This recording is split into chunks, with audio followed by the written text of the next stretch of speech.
નમસ્કાર મિત્રો, વેધર ઇન્ફોર્મેશનમાં આપનું સ્વાગત છે અને હું છું પરેશ.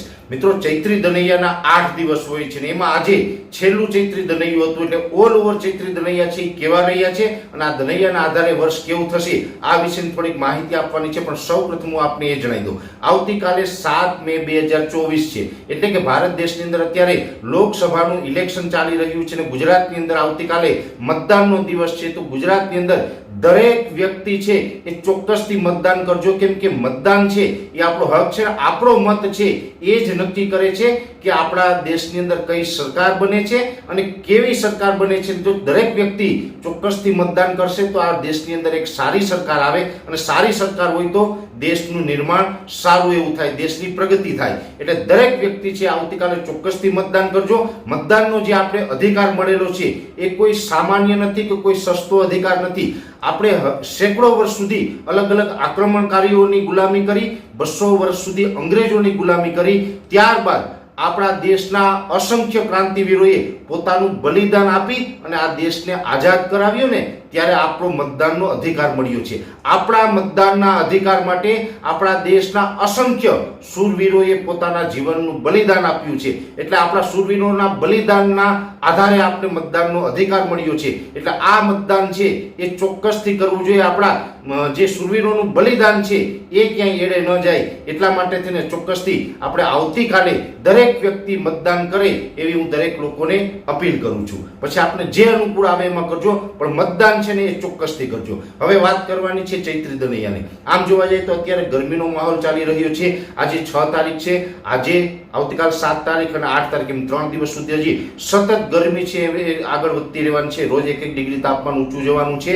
આમાં હવે ઘટાડો થાય હમણાં એવી કોઈ શક્યતાઓ નથી. ખાસ કરીને 29 એપ્રિલના રોજથી ચૈત્રી દનૈયાની શરૂઆત થઈ હતી. 29 અને 30 એપ્રિલ અને 1 મે થી લઈ અને આજે 6 મે સુધી એમ 8 દિવસના જે આ ચૈત્રી દનૈયા હતા, ઓલ ઓવર જોવા જાય તો જે 8 દિવસની અંદર 6 દિવસના ચૈત્રી દનૈયા હતા એ ખૂબ સારા રહ્યા છે. હા, એક ચોક્કસથી છે કે 7મું અને 8મું દનૈયું એટલે કે ગઈકાલે આજ રાજ્યના અનેક વિસ્તારોની અંદર વાદળછાયું વાતાવરણ જોવા મળ્યું. ગઈકાલે રાજ્યના અનેક વિસ્તારોની અંદર સામાન્ય છાંટા ખર્યા છે. એટલે ઘણા બધા મિત્રોને એવું હશે કે ચૈત્રી દનૈયું ગઈકાલનું ફેલ ગયું, એટલે કે 5 તારીખનું ફેલ ગયું, પણ બિલકુલ ફેલ નથી ગયું.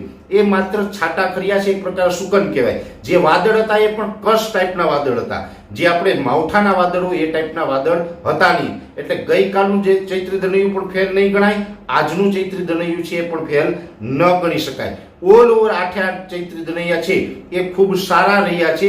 ખાસ કરીને જે ચૈત્રી દનૈયા દરમિયાન એકદમ છૂટાછવાયા છાંટા પડ્યા હોય એ સુકન કહેવાય.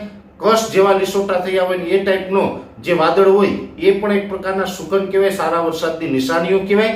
હા, એક છે કે મોટું માવઠું થઈ જાય કે એકદમ વધારે પડતા ઘાટા વાદળ થઈ જાય, માવઠા જેવો માહોલ હોય એવા એકદમ સામાન્ય રીતે જોવા જાય તો જે ખોદા હોય વાદળના એ ટાઈપના વાદળ થાય અને માવઠા જેવો માહોલ થાય તો એ દનૈયું ફેલ ગવાય. બીજા નંબરની અંદર તાપમાન છે એ ચૈત્રી દનૈયા દરમિયાન ગરમ હોવું જોઈએ.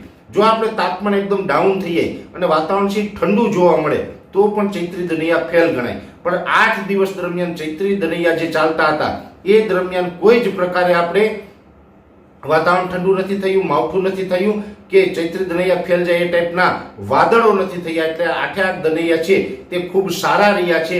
અમુક વિસ્તારોની અંદર ઓશ એટલે કે ડ્યુ ઝાકળ વરસાદ જોવા મળી હતી, એ થોડુંક નબળું ગણી શકાય. એ દનૈયું ફેલ ન ગણાય, પણ જે વિસ્તારોની અંદર જે દિવસે ઝાકળ હશે થોડુંક નબળું રહ્યું હશે. પણ એકંદરે જોવા જાય તો દનૈયાની જે પેટર્ન છે એ ચૈત્રી દનૈયા જોવા જાય તો ગુજરાતની અંદર આવનારું ચોમાસું છે તે ખૂબ સારું રહેશે. સોળાની કરતા હું એમ કહી દઉં કે આ વર્ષ છે એ સવાયું થવાનું છે. એટલે કોઈ ચિંતા કરવાની જરૂર નથી.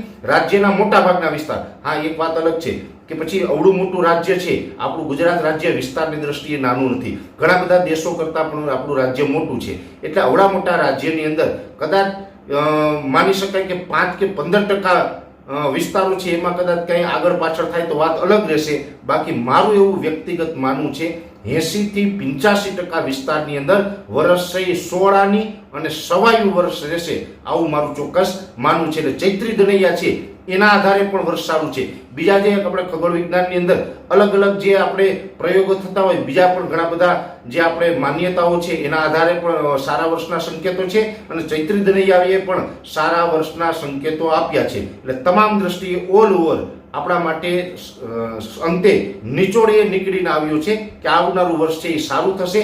આજે ચૈત્રી દનૈયા છે પૂર્ણ થયા. આજ દિવસ સુધી જે ચૈત્રી દનૈયા ચાલ્યા છે એ ખૂબ સારા રહ્યા છે અને હવે આગળ એક આપણે અખાત્રીજના પવન અને વૈશાખી હાંડો એ પણ હજી બે વસ્તુ એવી છે જે આપણા દેશી વિજ્ઞાન પ્રમાણે કાંઈક નવા સંકેત આપતું હોય છે.